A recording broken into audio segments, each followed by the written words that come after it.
नमस्कार, आदाब। मुंशी प्रेमचंद जी का एक और अफसाना, भाड़े का टट्टू। पहली बार ये अफसाना हिंदी में इसी शीर्षक से माधुरी के जुलाई 1925 अंक में प्रकाशित हुआ। उर्दू में उनके अफसानवी मजमूए फिरदौस ख़याल में 1929 में शाये हुआ। पेश है मुंशी जी का अफसाना, भाड़े का टट्टू। आगरा कॉलेज के मैदान में शाम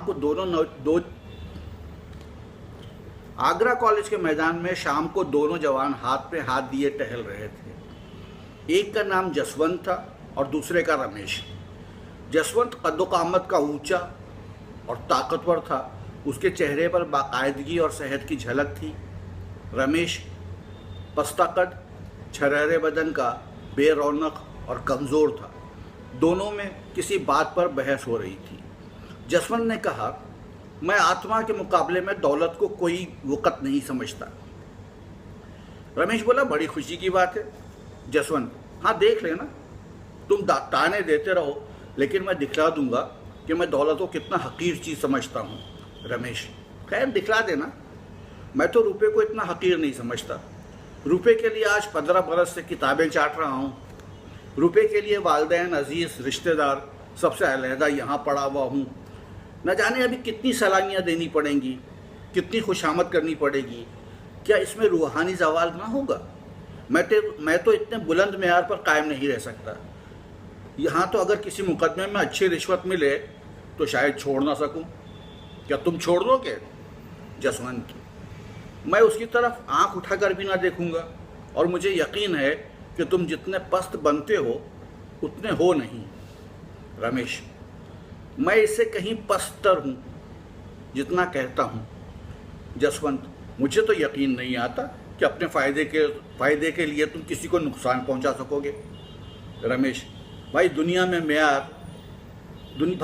मेयाराना रविश से सन्यासी ही इख्तियार कर सकता है। मैं तो नहीं कर सकता। मैं तो समझता हूँ कि अगर तुम्हें धोखा देकर तुमसे बाजी जीत सकूँ तो तुम्हें ज़रूर गिरा दूँगा, और बुरा ना मानो तो कह दूँ कि तुम मुझे ज़रूर गिरा दोगे। खुद गर्जी का तर्क करना मुश्किल है।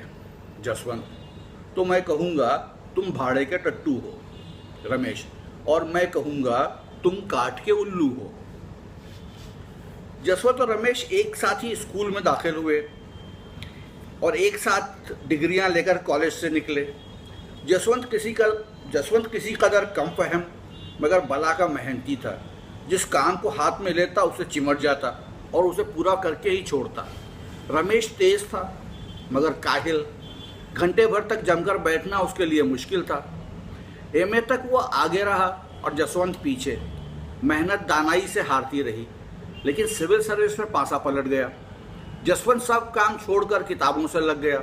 घूमना फिरना, सैरो तफरी, खेलो तमाशे, सर्कस, थिएटर, यार दोस्त सबसे मुंह मोड़कर गोशे तन्हाई में जा बैठा। रमेश दोस्तों के साथ गपशप उड़ाता और क्रिकेट खेलता रहा। कभी कभी तफरीहन किताबें भी देख लेता। शायद उसे यकीन था कि अब के भी मेरी तेज फहमी बाजी ले जाएगी। अक्सर जाकर जसवंत को तंग किया करता, उसकी किताब बंद कर देता। कहता, क्यों जान दे रहे हो? सिविल सर्विस कोई माया निजात तो है नहीं जिसके लिए दुनिया से तर्क ताल्लुक़ कर लिया जाए। यहाँ तक कि जसवंत उसे आता देखता तो दरवाज़ा बंद कर लेता। आखिर इम्तिहान का दिन आ पहुँचा। जसवंत ने सब कुछ याद किया था, मगर किसी सवाल का जवाब सोचने लगता तो उसे लगता कि उसने जो कुछ पढ़ा था सब भूल गया। वो बहुत घबराया हुआ था। रमेश पेशतर से कुछ सोचने का आदी न था। सोचता था कि जब पर्चा सामने आवेगा उस वक्त देखा जाएगा। वो खुद एतबारी से फूला फिरता था। इम्तिहान का नतीजा शाये हुआ तो सुस्त कछुआ तेज खरगोश से बाजी मार ले गया। अब रमेश की आंखें खुली, मगर वो मायूस ना हुआ। काबिल शख्स के लिए शोहरत और दौलत की कमी नहीं, उसे इसका यकीन था। उसने कानूनी इम्तिहान की तैयारी शुरू की और अगरचे उसने बहुत ज़्यादा मेहनत न की, फिर भी अव्वल दर्जे में पास हुआ। जसवंत ने उसको मुबारकबाद का तार भेजा। वो अब एक ज़िले का हाकिम हो गया था। 10 साल गुजर गए। जसवंत दिलो जान से काम करता था और उसके अफसर उससे बहुत खुश थे, मगर अफसर जिस कदर खुश थे मातहत उसी कदर नाखुश रहते थे। वो खुद जितनी मेहनत करता था मातहतों से भी उतनी ही मेहनत लेना चाहता था। खुद जितना बेलौस था मातहतों को भी उतना ही बेलौस बनाना चाहता था। ऐसे लोग बड़े कारगुजार समझे जाते हैं। जसवंत की कारगुजारी का अफसरों पर सिक्का जमता जाता था। 5 ही साल में वो ज़िले का जज बना दिया गया। रमेश इतना खुश नसीब ना था। वो जिस अजलास में वकालत करने जाता वहीं नाकामयाब रहता। हाकिम को वक्त मुकर्ररा पर आने में देर हो जाती तो खुद ही चल देता और फिर बुलाने से भी ना आता। कहता अगर हाकिम वक्त की पाबंदी नहीं करता तो मैं क्यों करूं? मुझे क्या गरज पड़ी है कि घंटों उसके अजलास में खड़ा उसकी राह देखा करूं। बहस इतनी बेखौफी से करता कि खुशामदी हुक्काम की निगाहों में उसकी ये बेखौफी गुस्ताखी मालूम होती। तहम्मुल उसे छू नहीं गया था। हाकिम हो या मुकाबिल का वकील, जो उसके मुंह लगता उसकी खबर लेता। यहाँ तक कि एक बार वो ज़िले के जज से भी लड़ बैठा था। नतीजा ये हुआ कि उसकी सनद छीन ली गई, मगर मौक्किलों के दिल में उसकी इज्जत वैसी ही कायम बरकरार रही। अब उसे आगरा कॉलेज में प्रोफेसरी का ओहदा मिल गया, मगर बदकिस्मती ने वहाँ भी साथ ना छोड़ा। प्रिंसिपल से पहले रोज़ झगड़ा हो गया। प्रिंसिपल का उसूल ये था कि तुलबा को सियासी उमूर से अलहदा रहना चाहिए। वो अपने कॉलेज के किसी मुअल्लिम को किसी सियासी जलसे में शरीक ना होने देते थे। रमेश पहले ही रोज़ से इस हुक्म की आलानिया मुखालफत करने लगा। उसका कौल था कि अगर किसी को सियासी जलसों में जाना चाहिए तो तुलबा को। ये भी उनकी तालीम का एक जुज़ है। दीगर ममालिक में तुलबा ने मुल्की हालात को तब्दील कर दिया है, तो इस मुल्क में उनकी ज़बान क्यों बंद की जाती है? इन बातों का नतीजा ये हुआ कि साल ख़त्म होने से पहले ही रमेश को इस्तीफ़ा देना पड़ा। मगर तुलबा पर उसका जो असर था उस पर ज़रा भी कमी वाक़ई ना हुई। इस तरह कुछ तो उसके मिजाज और कुछ मौजूदा हालात ने रमेश को मार मार कर हकीम बना दिया। पहले मौक्किलों की तरफ होकर अदालत से लड़ा, फिर तुलबा की जानिबदारी करके प्रिंसिपल से अदावत मोल ली और अब रियाया का साथ देकर सरकार को चुनौती दी। वो फितरतन बेखौफ, म्यार परस्त, रास्तबाज और खुददार था। ऐसे शख्स के लिए रियाया का खादिम बनने के सिवा और चारे कार ही क्या था। अखबारों में वाक़यात हाज़िरा पर उसके मज़ामीन निकलने लगे। उसकी राय इतनी साफ, इतनी जामे और इतनी पुरअसर होती कि जल्दी उसकी शोहरत हो गई। लोग मान गए कि इस फिज़ा में एक नई ताकत का ज़हूर हुआ है। हुक्काम उसके मज़ामीन पढ़कर तिलमिला उठते। उसका निशाना इतना ठीक बैठता था कि उससे बचाना नामुमकिन था। मुबावजे तो उनके सरों पर होकर बाला निकल जाते थे, जो सिर्फ दूरी से उनका तमाशा देख सकते थे। उमूर मालूमा की तहकीर कर सकते थे। ये सब हथियार उनके पास तक पहुँचते ही न थे, रास्ते ही में गिर जाते थे। मगर रमेश के निशाने ठीक सरों पर बैठते और हुक्काम में तहलका और कोहराम बर्पा कर देते थे। मुल्क की सियासी हालत नाजुक हो रही थी। जसवंत अपने कदीम दोस्त के मज़ामीन को पढ़ कर काँप उठते थे। अंदेशा होता था कि वो कहीं कानून की जद में ना आ जाए। बार बार उसे मोहतात रहने की ताकीद करते, बार बार मिन्नतें करते कि ज़रा अपने कलम को नरम कर दो और जानबूझकर क्यों कानूनी साहब के मुंह में उंगली डालते हो। लेकिन रमेश को लीडरी का नशा चढ़ा हुआ था। वो इन बातों का जवाब तक ना देता था। 5वें साल जसवंत तब्दील होकर आगरा कॉलेज चला गया। मुल्क की सियासी हालत नाजुक हो रही थी। खुफिया पुलिस ने एक तूफ़ान खड़ा कर दिया था। उसकी फर्जी दास्तानें सुनकर हुक्काम की रूह फना हो रही थी। कहीं अखबारों का मुंह बंद किया जाता था, कहीं रियाया के लीडरों का खुफिया पुलिस ने अपना उल्लू सीधा करने के लिए हुक्काम के इस तरह कान भरे कि उन्हें हर एक आज़ाद ख्याल शख्स खूनी और कातिल नज़र आता था। रमेश ये अंधेरा देखकर खामोश बैठने वाला इंसान न था। ज्यों ज्यों हुक्काम की खुद मुख्तारी बढ़ती जाती थी, उस निस्बत से उसके जोश में इजाफा होता जाता था। रोज़ कहीं ना कहीं लेक्चर देता और अमूमन उसके सारे लेक्चर बाग़ियाना जज्बात से ममलू होते थे। साफ और खरी बात कहना ही बगावत है। अगर किसी का लेक्चर बाग़ियाना नहीं समझा गया तो समझ लो कि उसने अपने अंदरूनी जज्बात को छुपा रखा है। उसके दिल में जो कुछ है उसे ज़बान पर लाने की हिम्मत उसमें नहीं है। रमेश ने दिली जज्बात को मख्फी रखना सीखा ही ना था। रियाया का लीडर बनकर जेल और फांसी से डरना क्या है, जो आफत आनी हो आवे। वो सब कुछ सहने को तैयार बैठा था। हुक्काम की नज़रों में वही सबसे ज़्यादा खटक रहा था। एक रोज़ जसवंत ने रमेश को अपने यहाँ बुला भेजा। रमेश के जी में तो आया कि कह दें, क्या तुम्हें आते शर्म आती है? आखिर हो तो गुलाम ही। लेकिन फिर कुछ सोचकर कहला भेजा कि शाम को आऊँगा। दूसरे रोज़ ठीक 6 बजे जसवंत के बंगले पर जा पहुँचा। किसी से उसका जिक्र ना किया। कुछ तो ख्याल था कि लोग कहेंगे मैं अफसरों की खुशामद करता हूँ, और कुछ ये शायद जसवंत को उससे नुकसान पहुँचे। वो जसवंत के बंगले पर पहुँचा तो चिराग जल चुके थे। जसवंत ने आकर उसे गले से लगा लिया। आधी रात तक दोनों दोस्तों में खूब बातें हुई। जसवंत ने इतने दिनों में मुलाजमत से जो तजुर्बे हासिल किए थे वो सब बयान किए। रमेश को ये जानकर ताज्जुब हुआ कि जसवंत के सियासी ख्यालात कितनी ही बातों में मेरे ख्यालात से भी ज़्यादा आज़ाद है। उसका ये ख्याल बिल्कुल गलत निकला कि वो तब्दील हो गया होगा। रमेश ने कहा, भले आदमी, जब इतना जले हुए हो तो फिर मुलाजमत तर्क क्यों नहीं कर देते, और कुछ ना सही अपने ज़मीर की पासदारी तो कर सकोगे। जसवंत, मेरी फ़िक्र बाद में करना, इस वक्त अपनी फ़िक्र करो। मैंने तुम्हें होशियार करने को बुलाया है। इस वक्त सरकार की निगाहों में तुम बेतरा खटक रहे हो। मुझे अंदेशा है कि कहीं तुम गिरफ्तार न कर लिए जाओ। रमेश, मैं उसके लिए तैयार बैठा हूँ। जसवंत, आखिर आग में कूदने से फ़ायदा क्या? रमेश, नफ़ा नुकसान देखना मेरा काम नहीं।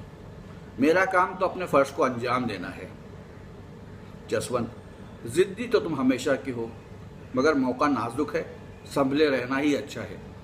अगर मैं देखता कि आवाम में वो वाकई बेदारी है तो तुमसे पेशतर मैदान में आता, मगर जब देखता हूँ कि अपने मरने से जन्नत देखना है तो आगे कदम रखने की हिम्मत नहीं पड़ती। दोनों दोस्तों में देर तक गुफ्तगू हुई। कॉलेज के दिन याद आए। हम सबक लोगों के लिए कॉलेज के मशागल की कदीम याद और तफरी और मजाक का हम सबक लोगों के लिए कॉलेज के मशागल की कदीम याद, तफरी और मजाक का सरचश्मा हुआ करती है। प्रोफेसरों पर रायजनी हुई। कौन कौन हम सबक क्या कर रहा है इसका तस्करा हुआ। बिल्कुल यही मालूम होता था कि दोनों अब भी कॉलेज के लड़के हैं। मतानत नाम को भी न थी। रात ज़्यादा हो गई। खाना खाते खाते 1 बज गया। जसवंत ने कहा, अब कहाँ जाओगे? यहीं सो रहो, और बातें होंगी, तुम तो कभी आते भी नहीं। रमेश तो रमता जोगी था ही। खाना खाकर बातें करते करते सो गया। आँख खुली तो 9 बज गए थे। जसवंत सामने खड़ा मुस्कुरा रहा था। उसी रात को आगरा में संगीन डाका पड़ा। रमेश 10 बजे घर पहुंचा तो देखा कि उनका मकान पुलिस ने घेर रखा है।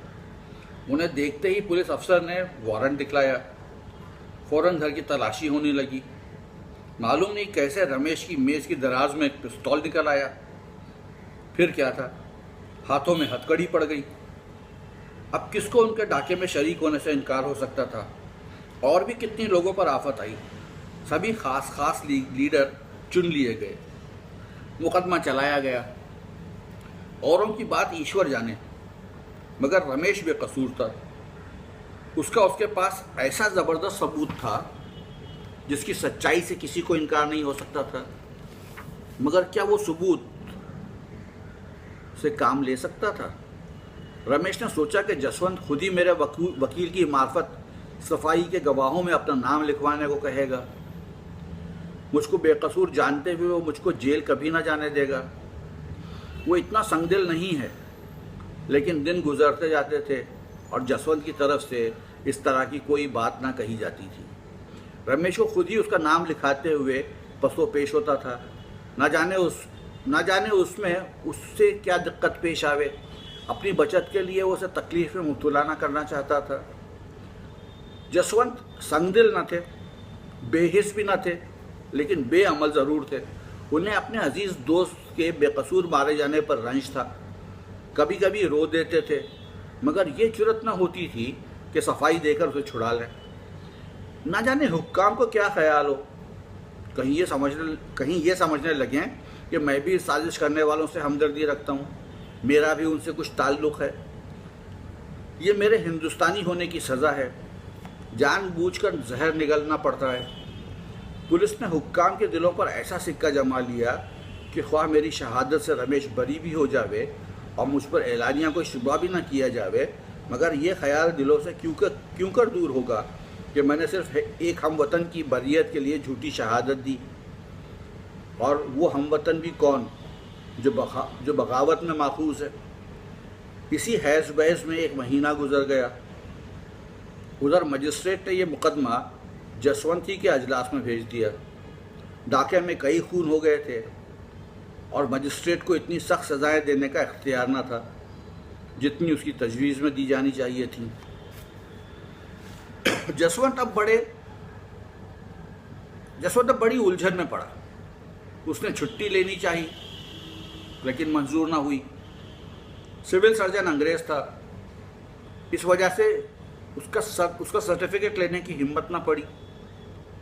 बला सर पर आ पड़ी थी और उससे बचने की कोई तदबीर न सूझती थी।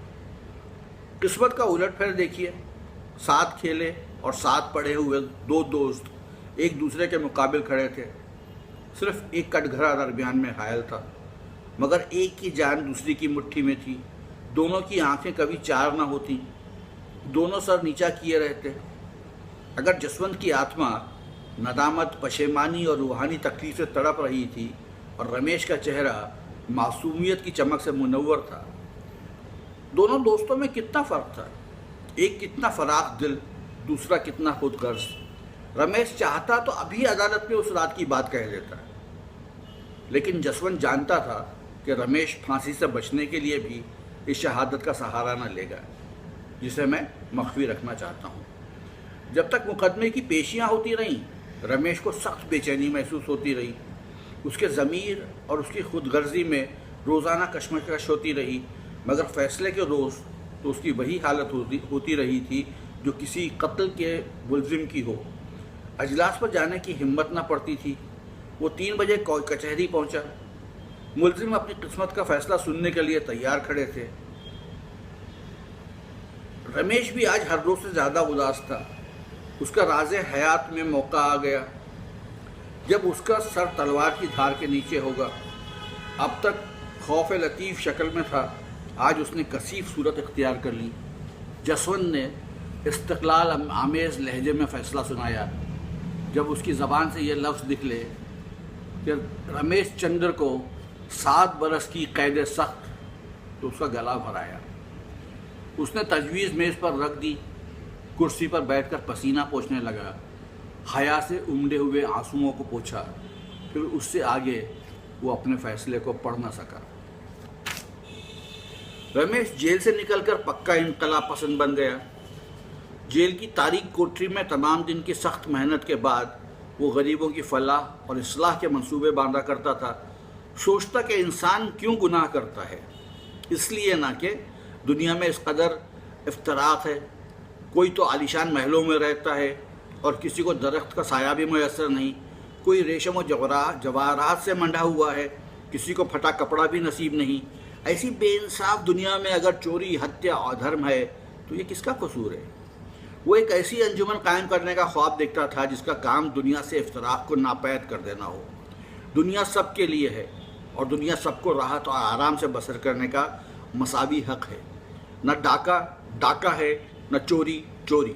दौलतमंद अगर अपनी दौलत को खुशी से नहीं बांट देता तो उसकी मर्ज़ी के ख़िलाफ़ तकसीम कर लेने में क्या गुनाह?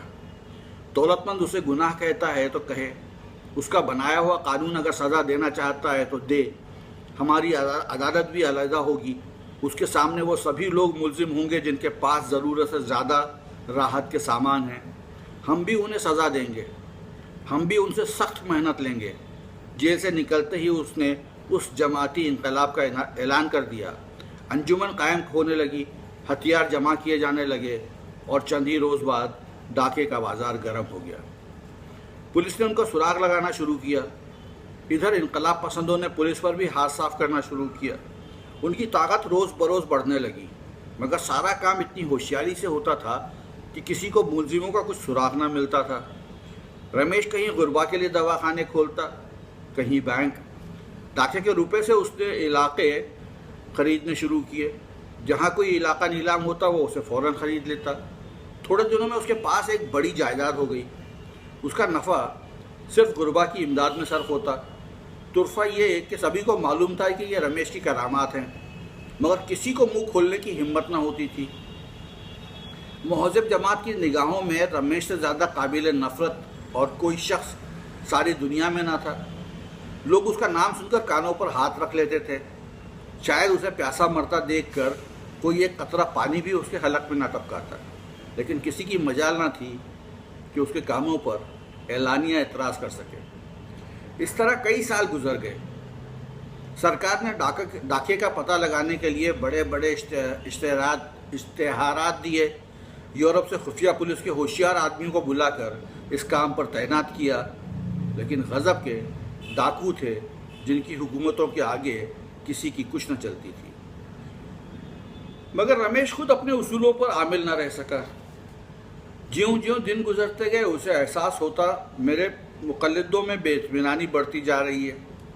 उनमें भी ज़्यादा होशियारी और जरी थे। दूसरों पर रोब जमाते और माले गनीमत में बराबर का हिस्सा ना देते थे। यहाँ तक कि कुछ लोग रमेश से भी जलने लगे। वो अब शाहाना तस्को एहतशाम से रहता था। लोग कहते थे कि उसे हमारी कमाई यूँ तसर्रुफ़ करने का क्या हक़ है। नतीजा ये हुआ कि आपस में फूट पड़ गई। रात का वक्त था, स्याह घटा छाई हुई थी। आज डाक गाड़ी में डाका पड़ने वाला था। प्रोग्राम पेशतर से तैयार कर लिया गया था। 5 बहादुर नौजवान इस काम के लिए चुने गए थे। दफतन एक जवान ने खड़े होकर कहा, आप बार बार मुझको ही क्यों चुनते हैं? हिस्सा लेने वाले तो सभी हैं, मैं ही क्यों अपनी जान को बार बार जोखिम में डालूं?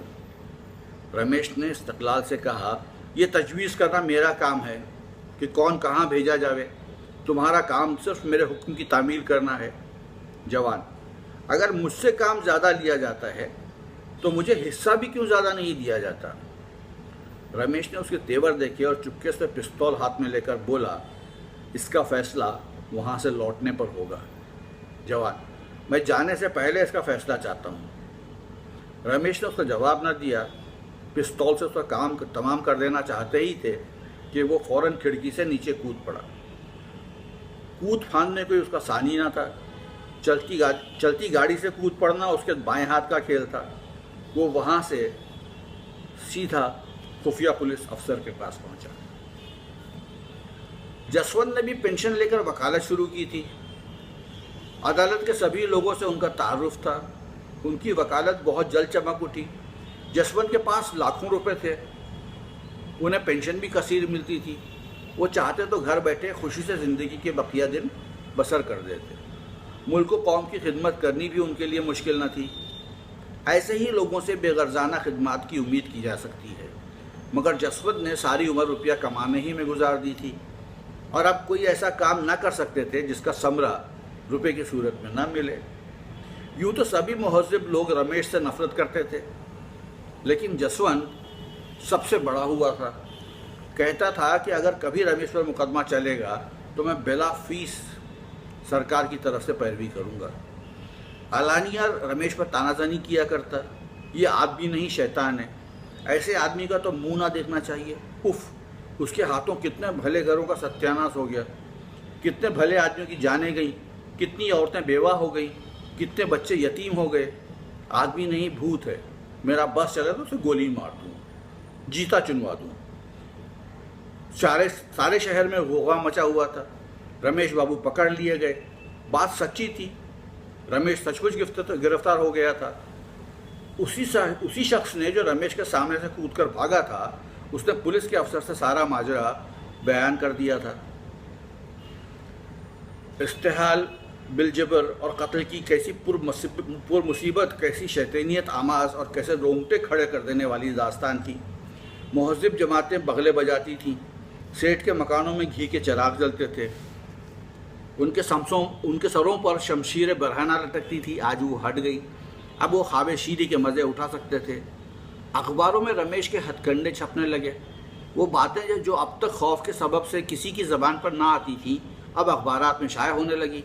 उन्हें पढ़कर पता चलता था कि रमेश ने कितना अंधेर मचा रखा था। कितने ही राजा और रऊसा उसको माहवार टैक्स दिया करते थे। उसका पुर्जा पहुंचता कि फ़ला तारीख को इतने रुपए भेज दो। फिर किसकी मजाल थी कि उसकी हुक्म अदूली कर सके। वो आवाम के फ़ायदे के लिए जो काम करता, उसके लिए भी उम्रा से चंदे लिए जाते थे। रकम लिखना रमेश का काम था। उम्रा को बिला चूं चरा रकमें देनी पड़ती थीं, लेकिन महज़िब सोसाइटी ही खुश थी। अवाम इसी कदर गमगीन थे।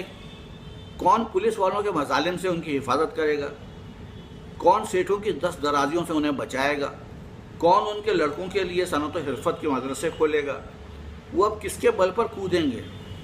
वो अब बेयारो मददगार थे, वही उनका सहारा था। अब वो किसका मुंह ताकेंगे, किसको अपनी फरियाद सुनावेंगे। पुलिस शहादतें जमा कर रही थी, सरकारी वकील ज़ोरों से मुकदमा चलाने की तैयारियां कर रहा था, लेकिन रमेश की जानिब से वकील ना खड़ा होता था। सारे ज़िले में एक ही शख्स था जो उसे कानूनी पंजे से छुड़ा सकता था, वो था जसवंत। लेकिन जिसके नाम से कानों पर उंगली रखता था, क्या वो उसी की वकालत करने को खड़ा होगा? नामुमकिन। रात के 9 बजे थे। जसवंत के कमरे में एक औरत दाखिल हुई। जसवंत अखबार पढ़ रहा था। बोला, क्या चाहती हो? औरत, अपने शौहर के लिए एक वकील। जसवंत, तुम्हारा शौहर कौन है? औरत, वही जो आपके साथ पढ़ता था और जिस पर डाके का झूठा मुकदमा चलाया जाने वाला है। जसवंत ने चौंक कर पूछा, तुम रमेश की बीवी हो? औरत, हाँ। जसवंत, मैं उनकी वकालत नहीं कर सकता। औरत, आपको इख्तियार है, आप अपने ज़िले के आदमी हैं, मेरे शौहर के दोस्त भी रह चुके हैं, इसलिए सोचा था क्यों बाहर वालों को बुलाऊं, मगर अब इलाहाबाद या कलकत्ता से ही किसी को बुला लूँगी। जसवंत, मेहनताना दे सकोगी? औरत ने फ़ख्र से कहा, बड़े से बड़े वकील का मेहनताना क्या होता है? जसवंत, 3000 रुपये रोज़ाना। औरत, बस आप इस मुकदमे को ले लें, मैं आपको 3000 रुपये रोज़ाना दूंगी। जसवंत, 3000 रुपये रोज़ाना? हाँ, और अगर आपने उनको छुड़ा लिया तो 50,000 आपको शुक्राने के तौर पर और दूंगी। जसवंत के मुंह में पानी भर आया। अगर मुकदमा 2 माह भी चल गया तो कम से कम 1 लाख रुपए सीधे हो जाएंगे, शुक्राना ऊपर से। पूरे 2 लाख की गौड़ी है। इतनी दौलत तो सारी उम्र में भी जमा ना कर पाएंगे, मगर दुनिया क्या कहेगी। अपना ज़मीर भी तो इजाज़त नहीं देता। ऐसे शख्स को कानून से छुड़ाना बेशुमार आदमियों का खून करना है। लेकिन 2 लाख का मामला है। कुछ रमेश के सज़ायाब हो जाने से उस जमात का खात्मा तो हुआ नहीं जाता। उसके चेले तो रहेंगे ही, शायद वो और भी हंगामा बर्पा करें। फिर मैं 2 लाख की गौड़ी क्यों जाने दूँ? लेकिन मुझे कहीं मुंह दिखाने की जगह न रहेगी। ना सही, जिसका चाहे खुश हो, जिसका जी चाहे नाराज़। ये 2 लाख तो नहीं छोड़े जाते। कुछ मैं किसी का गला तो दबाता नहीं, चोरी तो करता नहीं। मुलजिमों को बचाना तो मेरा फ़र्ज़ है। दफ़तन औरत ने पूछा, आप क्या जवाब देते हैं? जसवंत ने कहा, मैं कल जवाब दूंगा, ज़रा सोच तो लूँ। औरत, नहीं, मुझे इतनी फुर्सत नहीं। अगर आपको कुछ उलझन हो तो साफ साफ कह दीजिए, मैं दूसरा बंदोबस्त करूँ। जसवंत को ज़्यादा सोचने का मौका नहीं मिला। जल्दी का फैसला अपने ही फ़ायदे की जानिब झुकता है। यहाँ नुकसान का इम्कान नहीं होता। जसवंत, आप कुछ रुपए पेशगी दे सकती हैं? औरत, रुपयों का मुझसे बार बार जिक्र ना कीजिए। उनकी जान के सामने रुपयों की क्या हस्ती है। आप जितनी रकम चाहें मुझसे ले लें।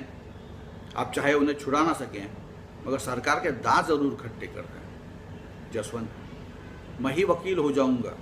कुछ पुरानी दोस्ती का निभा भी तो करना चाहिए। पुलिस ने एड़ी चोटी का जोर लगाया, सैकड़ों शहादतें पेश की।